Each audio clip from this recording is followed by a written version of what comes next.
चुनालगा.com में फिर से स्वागत है। आज हम जाएंगे रीजनल सिनेमा में। कौन सी रीजनल सिनेमा?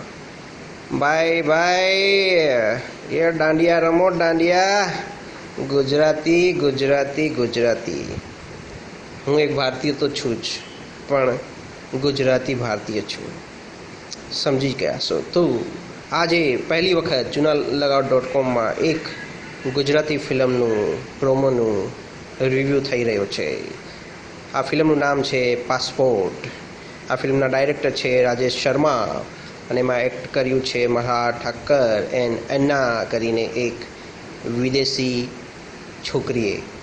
હવે મેં પહેલાં મારી અગર પોસ્ટ વગેરે જોયું હોય તો એમાં એક વસ્તુ છે કે આપણે વિદેશી નાગરિકની આપણી ફિલ્મ ઇન્ડસ્ટ્રીમાં ઇન્ડિયામાં શું જરૂર છે, પાકિસ્તાનીઓ શું જરૂર છે, બરાબર છે? મેં આ વાત કરી છે અને હું આ વાતને આજે બી સ્ટેન્ડ કરું છું અને સપોર્ટ કરું છું। પણ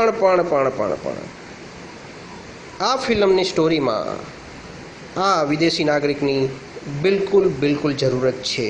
એના વિના આ પિક્ચર બની જ ના શકે। તો જ્યારે આવી જરૂરત હોય અને સ્ક્રિપ્ટની ડિમાન્ડ હોય અને પરફેક્ટ ફિટિંગ હોય તો આપણે કોઈના વિરોધી નથી।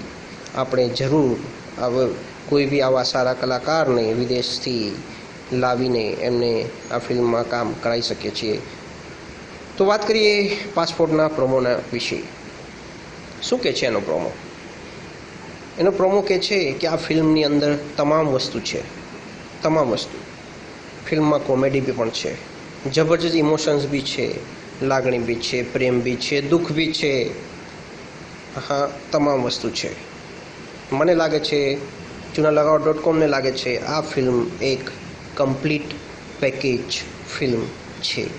બહુ જ જબરજસ્ત ફિલ્મ છે અને આ ફિલ્મ રેકોર્ડ બ્રેક કરી શકે એવી મને ચાન્સીસ લાગી રહ્યા છે। તો મિત્રો, આ સાથે જ સૌથી પહેલું મારું ચુનાલગાવ.comનું ગુજરાતી ફિલ્મનો રિવ્યૂ અહીંયા આપણે ખતમ કરીએ છીએ અને આ ફિલ્મને ચુનાલગાવ.com આપે છે 4 ચૂના ડબ્બી। 4 ચૂના ડબ્બી, જબરજસ્ત, જોરદાર, ફર્સ્ટ ક્લાસ।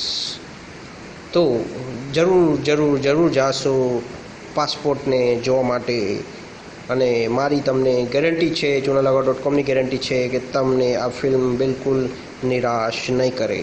ચુનાલગાવ.com અબ ના લગાएगी कोई फिल्म चुनाव।